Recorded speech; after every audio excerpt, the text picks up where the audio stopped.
皆さん、こんにちは。ヤブ基礎デッサン講座の藪下です。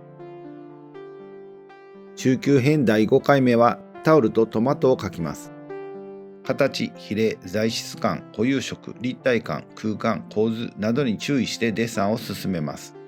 モチーフを大きく捉えることで立体感や空間を表現し、細部を描写することで材質感やそれらしさを表現します。特に今回は白っぽいタオルの柔らかさと赤い艶のあるトマトの材質感や固有色の違いに注意してデッサンをしてみたいと思います。タオルの明暗は横倒しになった円柱形の応用と考えます。またトマトは球体の明暗の出来方を適用します。布の形の取り方は形の描き方1番外編でも説明していますし、初級編第16回で木綿の布のデッサンをしていますから、そちらも参考にしてください。モチーフはこれですが、書き出す前にモチーフを手に取りよく観察します。大きく広がるタオルのようなモチーフは上から見ることで各部分の前後の位置関係がはっきり見えますから、上からの観察も欠かせません。モチーフの形や色や構造や手触り、重さなどを理解している方が確実に良いデッサンが描けると思います。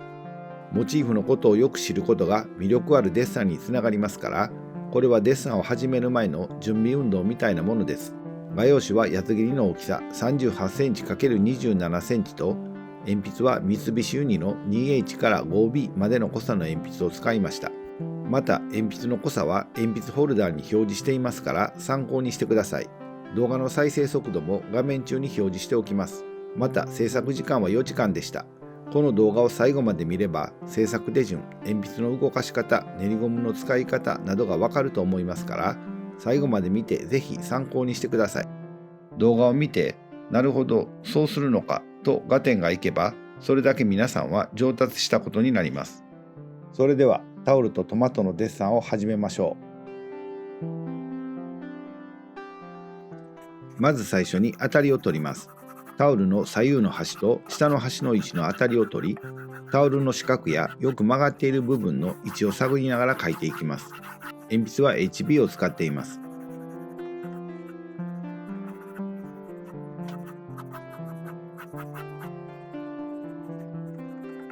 小さな形を無視してよく曲がっている部分同士をつなぐ大きな傾斜を描き、次によく曲がっている部分を手がかりに直線を使って大まかな当たりを取ります。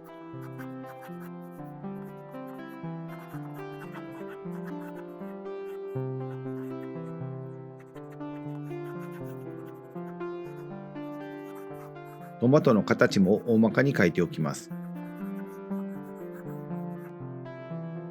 形を描いていきます。最初にタオルの左右の端を決めます。ここからここまでにデッサンをしましょうという長さです。次にこの長さに対する高さを決めます。測り棒を使って A、B の長さの比率を確認しておきます。他にもこの図のようによく曲がっている部分が横幅の長さ AB の間のどこにあるのか、また高さ CD の間のどこにあるのかを水平線、垂直線を測り棒で想定して検討しておくといいと思います。ただしよく目立つ大きな部分の比率だけで構いません。測り棒の使い方は準備編後の測り棒の使い方を参照してください。測り棒で長さを検討して下側の角の位置を修正しています。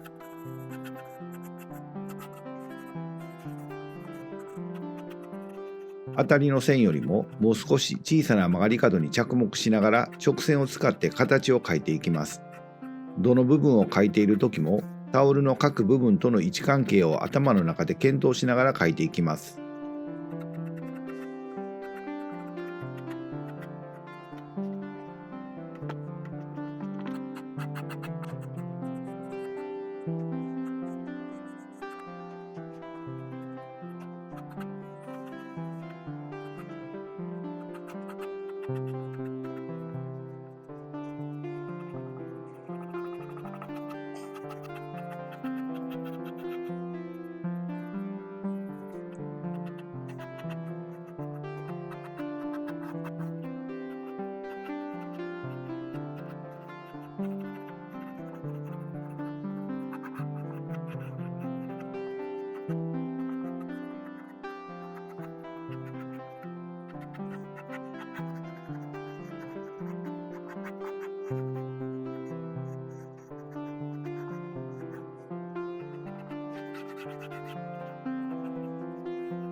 トマトの形の縦横の比率と中心軸の傾きを検討して大まかな形を描いたら、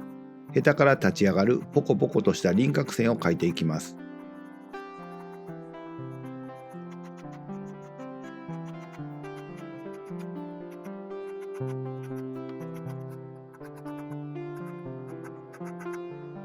中心のヘタを描き、そこから伸びる額を描いていきます。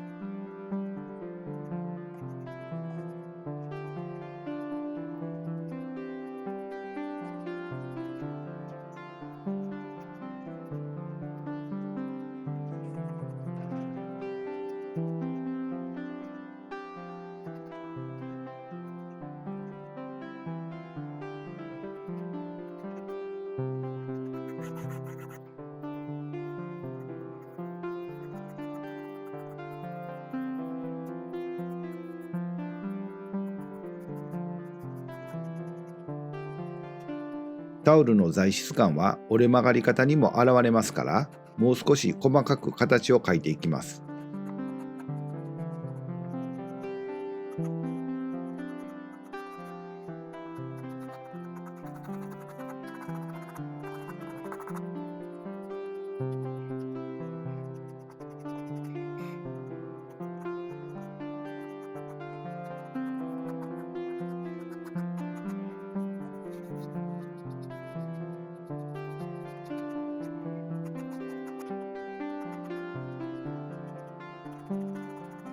形を描いている時でも特徴的な暗い陰影の部分に鉛筆を入れると立体感が出て形が分かりやすくなります。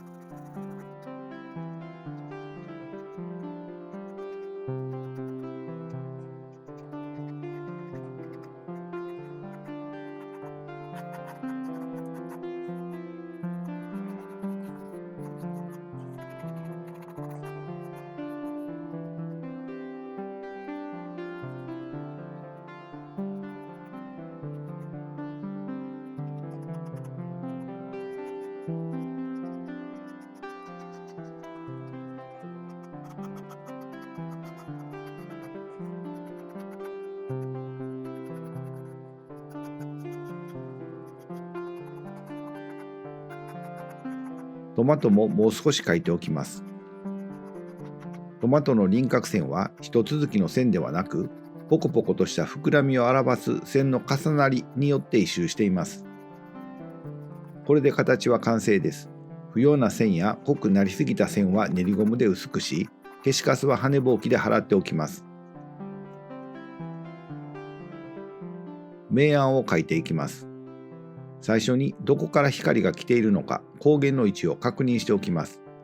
次にモチーフの暗い部分、明るい部分を確認します。タオルはうねうねと横たわった円柱形と考えて、トマトは球体と考えて、暗い帯のつながりや反射光などを確認しておきます。トマトから描いていきます。書き出しは 2B の鉛筆を使っています。暗い帯から書き出して、トマトの縦断面、横断面や明暗のつながりに沿う方向の線を使って書いていきます。初級編8のリンゴのデッサンでも書き出しは同じですから参考にしてください。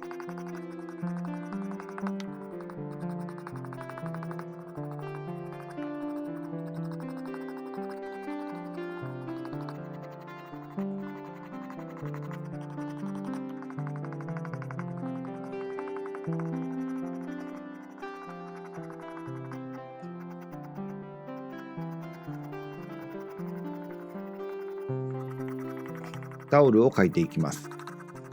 タオルも形に沿う方向の線を使って大まかな明暗を描いていきます。B の鉛筆を寝かせ気味に使ってあまり強い線が残らないように描いています。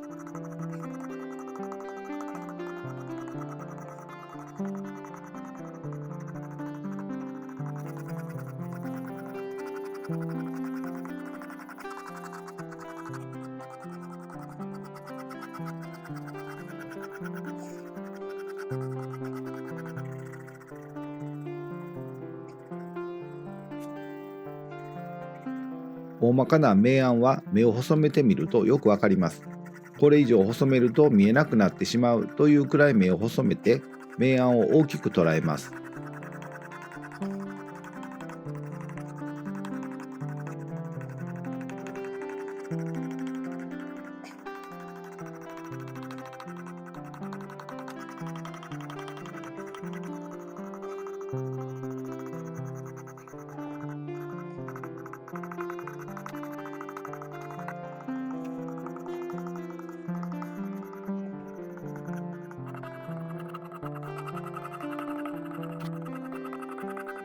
明るい部分も面の方向を考えて大まかな明暗を描いていきます。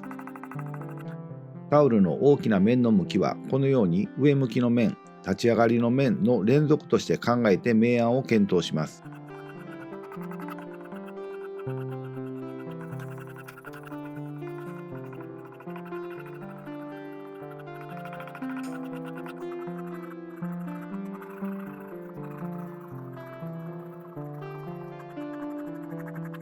タオルの膨らみによる明暗は横倒しの円柱形と考えて、上向きの明るい面、暗い帯、反射光の面、その下の影を意識して描いています。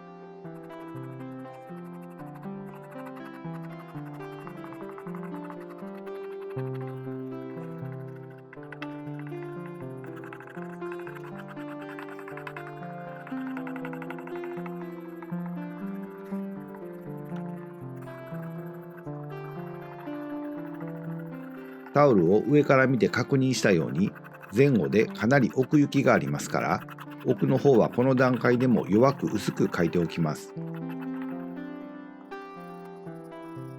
タオルは白いのであまりガリガリ描くことができませんから、前後の距離感を出すのに台紙状の影を有効に使います。手前の影はトマトの色味と比較しながらかなり強めに描いています。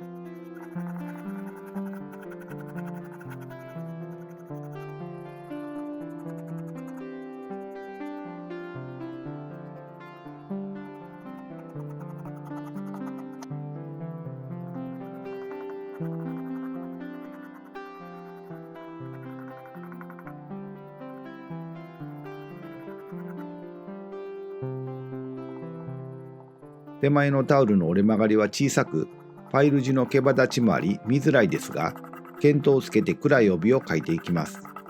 一本上司にならないように明暗の強弱を見ながら描きます。この膨らみの中ではこの部分が一番暗いですから、この暗さを基準に影の帯の明暗を描いていきます。この暗い帯も一本上司にならないように注意します。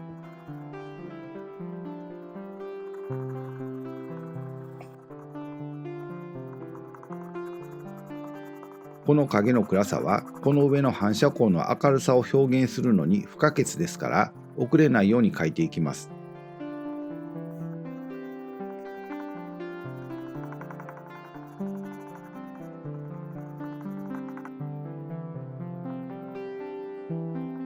空洞内部の暗い影も形に沿う方向の線で描いていきます。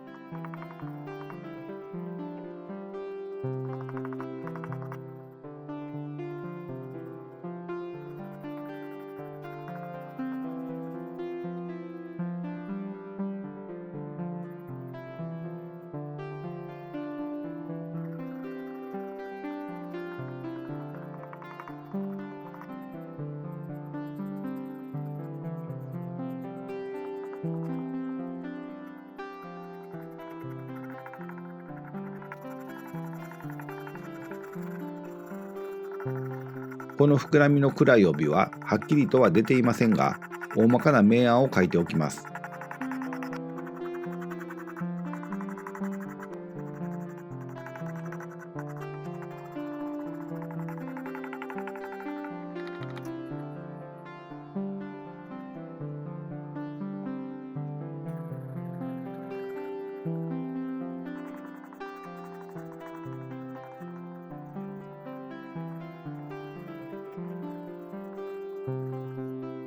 筆筆を使って暗い陰影や反射光の部分の発色を鈍く抑えます。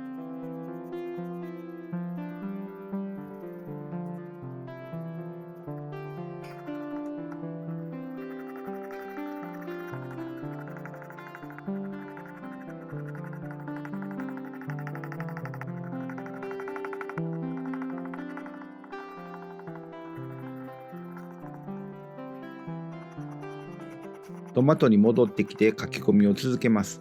暗い帯と反射光を意識して写り込みなども書いていきます。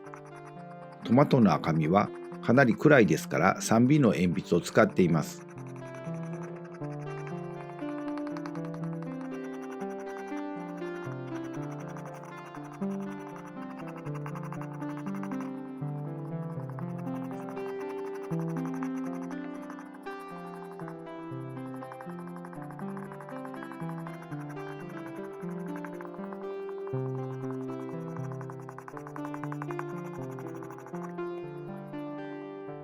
形に沿う方向の線や明暗のつながり、写り込みに沿う方向の線を使っています。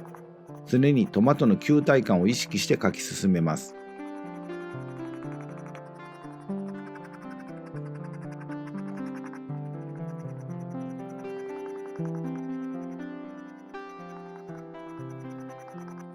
小さな膨らみも形に沿う方向の線を使うと表現しやすいです。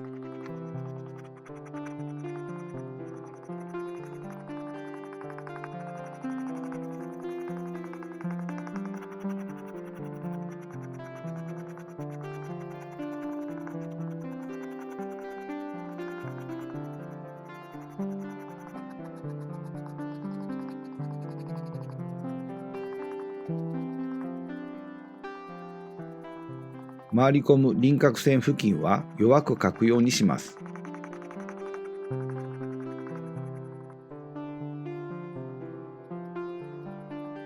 ヘタの額の部分を描いています。ヘタの色はトマトの赤みよりわずかに明るいだけで区別がつきづらいですが、ヘタの折れている部分の強い陰影や接地面の暗い影を手がかりに描いていきます。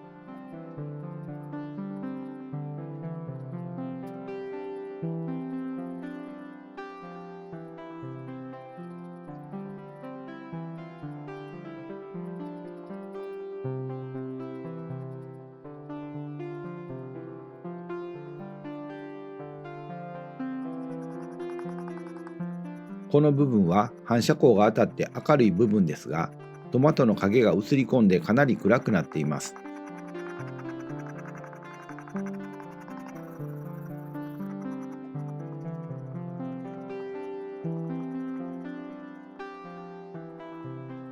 一番手前を描いています。この辺りからタオルのパイル地の細かな毛羽立ちの印象を描いていきます。短いタッチを使い、毛羽立ちによって影ができている部分を中心に描きます。接地面付近の影を強めながら、タオルの毛羽立った輪郭線も表現していきます。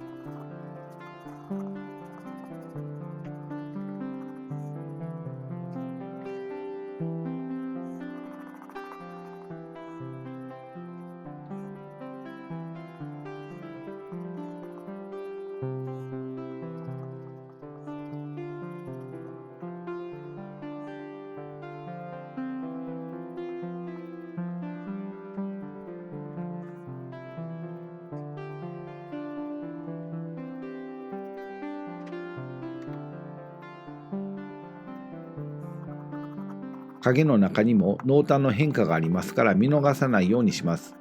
また一番前にある部分ですからしっかり描いて前に引っ張り出します。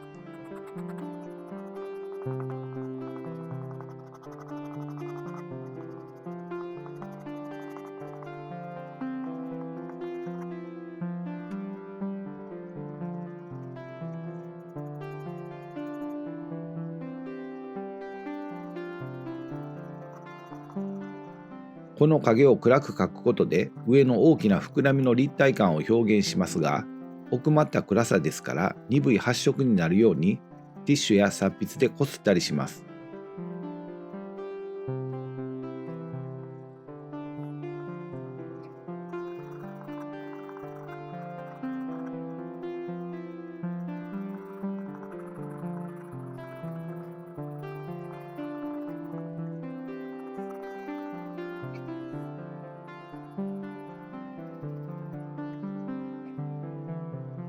この部分も暗い帯を中心に短いタッチを使ってファイル字の毛羽立ちを書いています。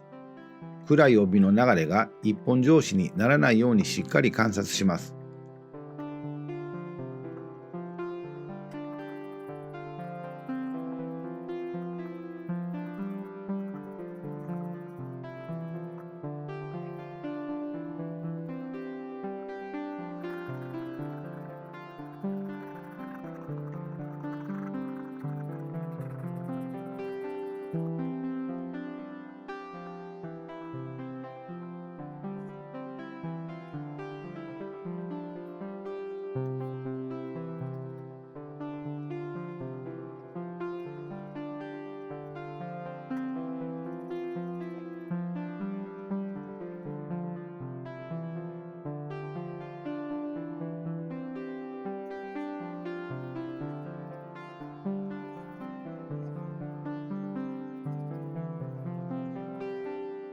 明るい上向きの面もわずかな膨らみによる明暗変化を描きながら、ファイル字の毛羽立ちも同時に表現していきます。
この2つの空洞部分の影の暗さは、大きなシワの膨らみの表現にはとても重要です。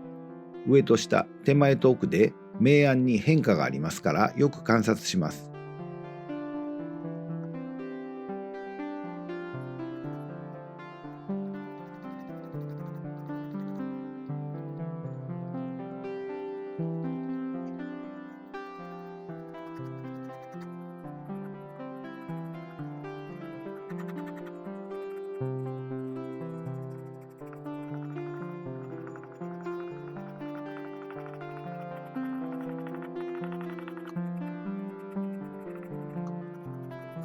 台紙上の影も遅れないように描いていきます。同じ濃さに見えている影は手前は強く、奥に行くほど弱く描くことで前後の空間表現に役立てます。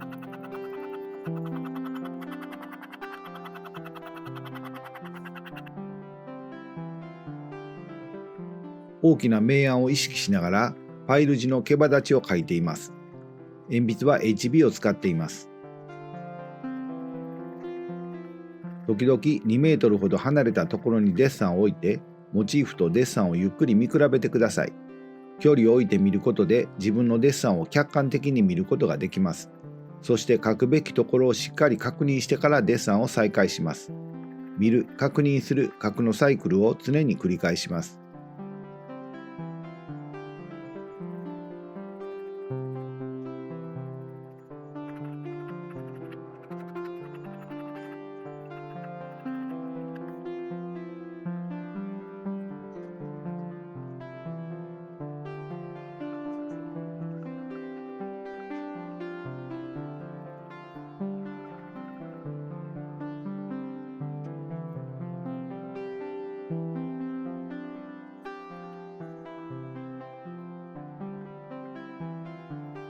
奥まった部分は手前との距離を考えて弱く薄くぼんやりと書いておきます。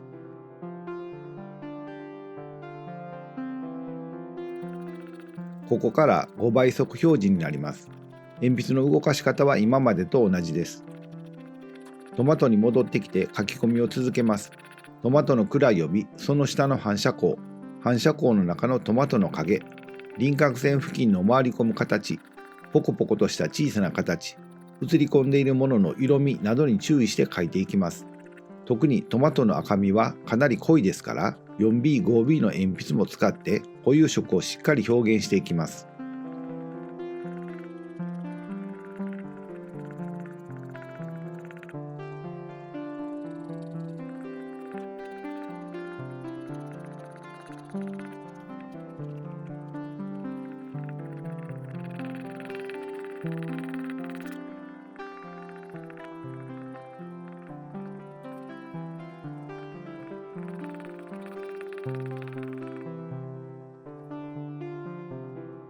どの野菜でもそうですが、ヘタの部分は形という名前のエネルギーが集約されているような気がしますから、とても重要です。小さな部分ですが、しっかり観察して書き込んでいきます。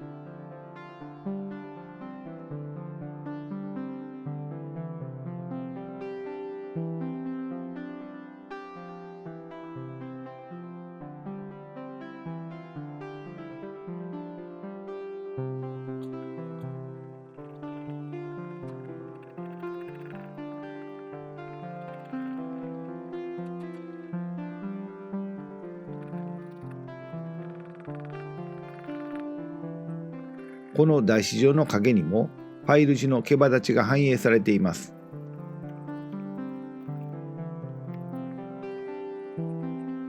タオルの書き込みも手前ほどしっかり書いておきます。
トマトのハイライトや明るい映り込み、反射光の明るさなどを練りゴムで明るくしていきます。練りゴムでデッサンするという感覚で使います。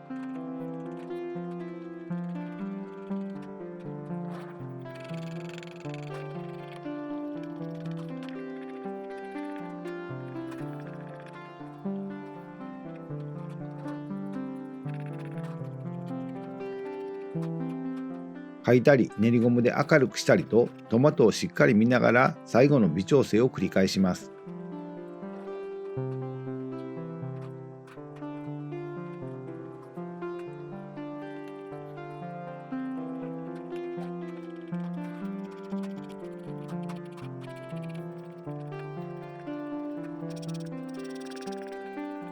トマトの赤い固有色、ずっしりとした量感や立体感などが表現されるように心がけます。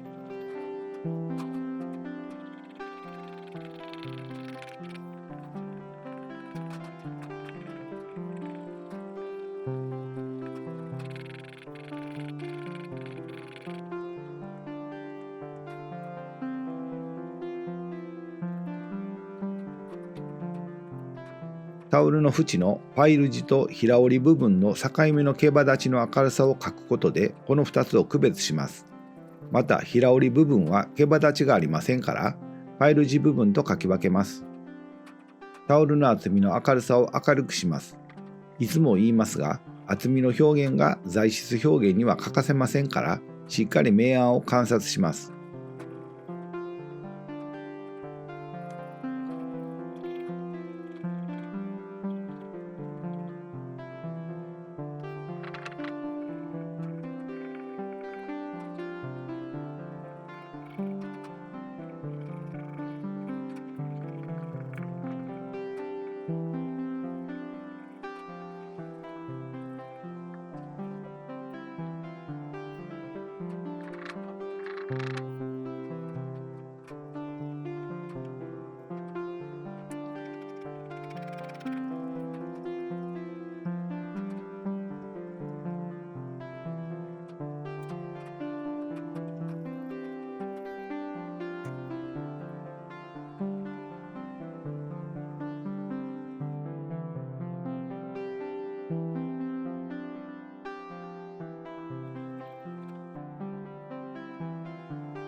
小さな部分の書き込みが続きますから、ここから8倍速表示にします。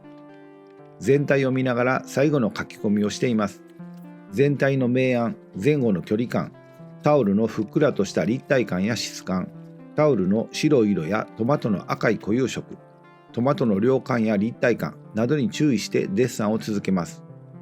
デッサンは細部を書き込むことで全体の明暗の不備が見えてきたり、また全体の明暗を書くことで細部の描写の不足が見えてきたりします。全体から細部へ、細部から全体へと意識と目線を往復させます。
タオルの明るい部分を練りゴムや消しゴムで明るくしています。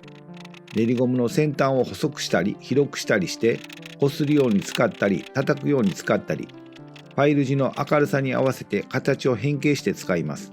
またノック式の消しゴムで画面を叩くように使ったり跳ね上げるように使ったりして、毛羽立ちの明るさを表現しています。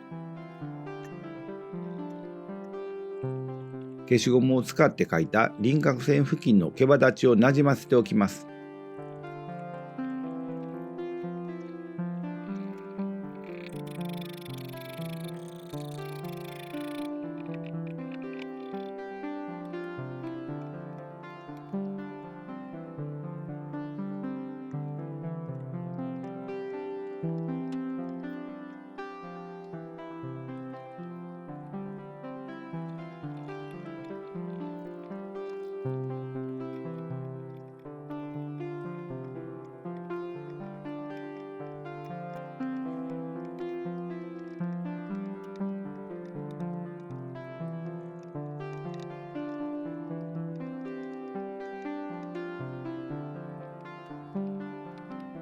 そろそろこの辺りで完成にしておきます。